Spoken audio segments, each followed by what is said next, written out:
Hello there everybody, my name is Miranda and welcome to another bout of Top 5 Wednesday.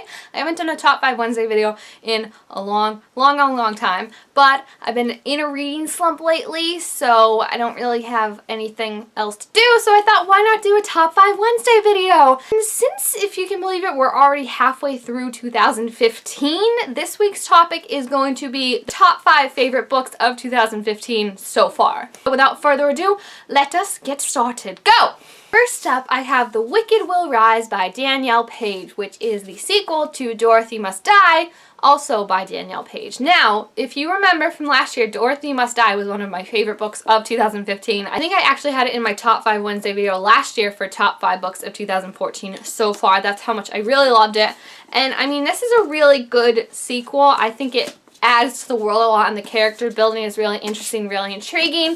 So I would definitely recommend it if you enjoyed Dorothy Must Die. The only thing is, it's so ridiculously short. Like, this is how thick The Wicked Will Rise is.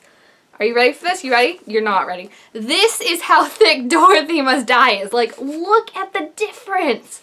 This one could, like, eat this one. I feel like this book gave birth to this book, and it wasn't full term yet. Like, it still had 2 weeks to go. It's just so short. I mean, it's good, but like I said, it's just so short that I felt like when I got to the end, I was missing like 200 more pages. So I'm excited for the next book, but I have to wait a year again to read the next book. And I'm hoping it's not as short as this one, because like I said, it was good. It was just way too short. Alright, so after that, I have Prudence by Gail Carriger. Gail.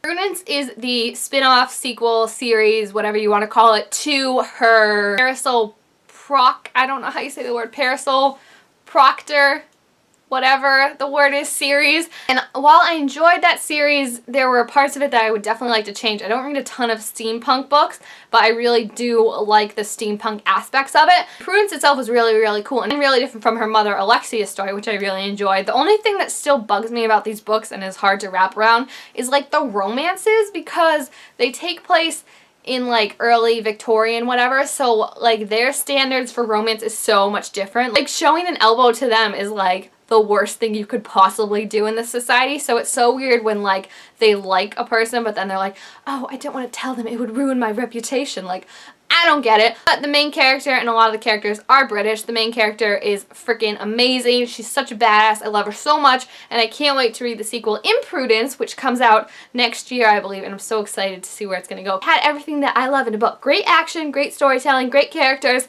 awesome romance, even though it was a little weird adjusted to, and British characters. I mean, British accents. Sign me up, I'm there. So, for my third book, I went with something a little different, a little off the beaten path. Unless you read these, then they're completely on your path, and that is Miss Marvel from Marvel Comics. I love this comic series so much. I started reading these comic trades end of last year-ish, and I'm really interested in reading the like female character ones. If I wanted a comic that's about a white male character, I would just watch any of the 15 superhero movies that have been made since 2001. So I really like reading about the badass female characters that Marvel has that don't really get their time in the spotlight, and Miss Marvel is so cool.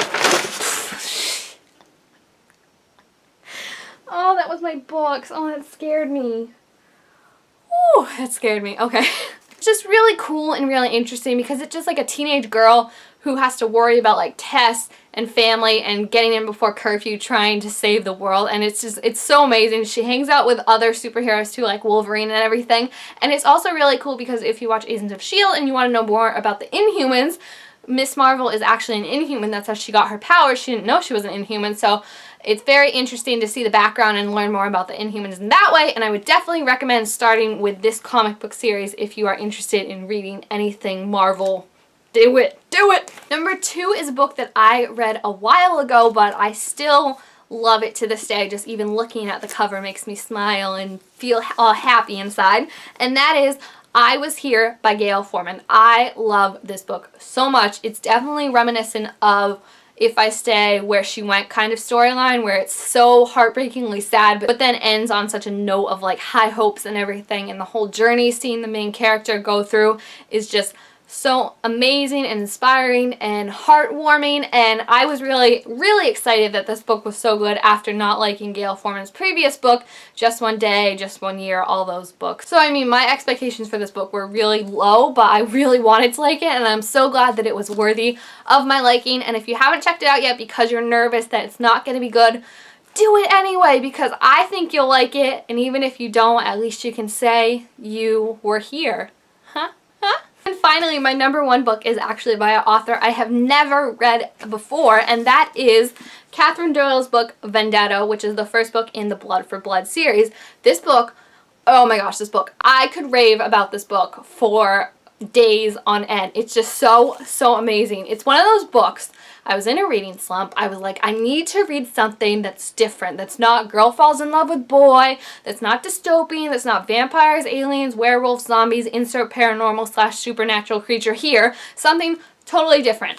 And then I saw this book at Barnes & Noble's, like it was calling to me, like, ooh, read me, Miranda, read me. And I picked it up, and I'm so happy to say that it is freaking amazing. I love it so much. I'm so obsessed with it. I don't want to give like any plot details away because I just want you to go in and read it with an open mind, not knowing what it's going to be about, because it's so amazing. It's a romance, but it's such a great plot twisty romance, and the way this book ended makes it seem like the romance that you think is the end game is going to be totally different in the next 2 books of the series. I'm really excited for the next book. It's supposed to come out January 2016, but I'm hoping that it will get pushed up sooner, or that somehow, somewhere, I will find an arc for it and can read it before, because I just need to know what happens. I need to know what happens with all the characters, the plot, the romance, like I said. Oh my gosh. And you will be surprised, and I am surprised that I am saying this, but this is probably the one love triangle I'm actually interested to see how it plays out. I usually hate love triangles,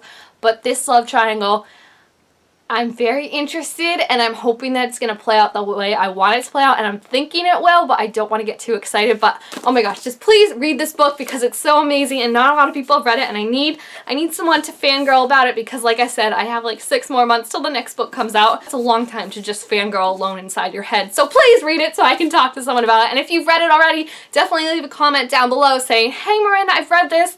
Let's go crazy talking about it, and I will be there like something that appears out of nowhere.